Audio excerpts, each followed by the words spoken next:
Hello everybody, it's Todd Gilchrist, IGN Movie Senior Editor. This is Rich with IGN Comics. And this is IGN's video review for The Dark Knight. I've seen now what it would have to become to stop men like him. The night is darkest just before the dawn. I promise you, the dawn is coming. And here we go.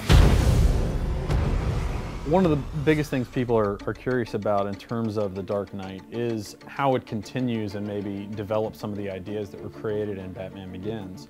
And Christopher Nolan really does an amazing job taking the universe that he created in the first film, which is a very realistic one, and expanding that by really introducing some new characters and creating a real dynamic that I think really strengthens the combination of comic book mythology and the realism of the first film.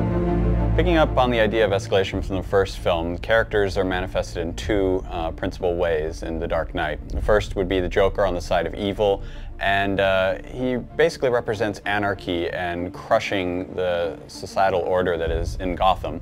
And on the other side of that would be Harvey Dent, the side of good, trying to restore order from the chaos that had been caused in Batman Begins.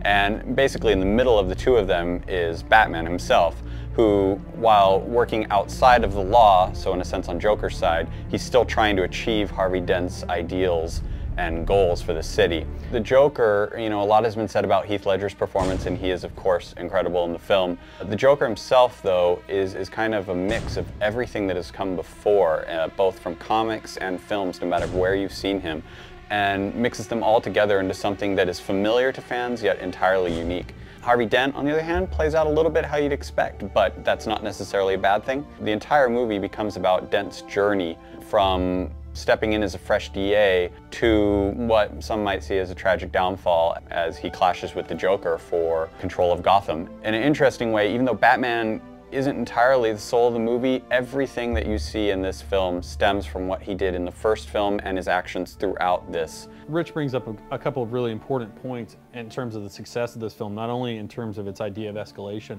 but in terms of the way in which the characters interact with one another and sort of conflict, which really transposes sort of the comic book mythology onto a real world context. I mean, in particular, that was what I thought was maybe the greatest strength of the movie, is that you don't feel like you're sort of functioning within the rules of like what can happen in a comic book, but you really do feel like any and all of this could have happened in real life in any real normal city.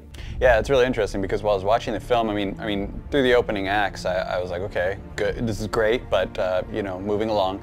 But about, I guess, halfway through, it suddenly dawned on me how much of this can apply to our world, and also just how much the characters speak to real world situations, and specific ones can be directly applied to terrorists and the United States and its war on terror, and there's just a lot of layers to this film, and you can watch it from the simple comic book standpoint to a great crime drama to something that speaks to much more. So it was really fantastic in that regard. Yeah, and moreover, the fact that it does have a real philosophy. I mean, that you create this dynamic that exists between Batman, the Joker, Harvey Dent, and even Lieutenant/Commissioner Gordon. You do really feel like there's a sense that these characters are not purely even just characters. I mean, they are representative of ideas that are far more sophisticated and complicated than anything I feel like we've seen in any comic book movie thus far.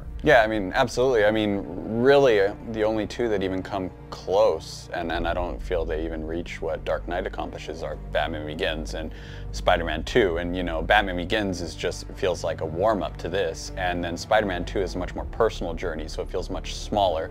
Still a great film, but not as ambitious as what this does.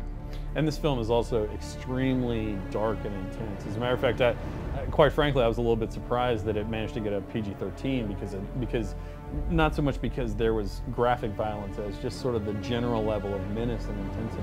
I mean, that said, it still has this real level of excitement to it. I mean, and sort of just the interplay of all these different elements is obviously why I gave it 5 stars when I read through it here. I mean, it's a really amazing artistic achievement and a great summer movie at the same time. Yeah, absolutely. I mean, I definitely agree with the 5 out of 5, and I mean, I would also just recommend to anybody who's going to see this film that they do whatever they can to see this in IMAX, because it is intense, and you have to experience it in that regard. And I mean, to be honest, I kind of hate IMAX, but this makes it worthwhile. This is the way to see it, is in IMAX. Absolutely. Oh,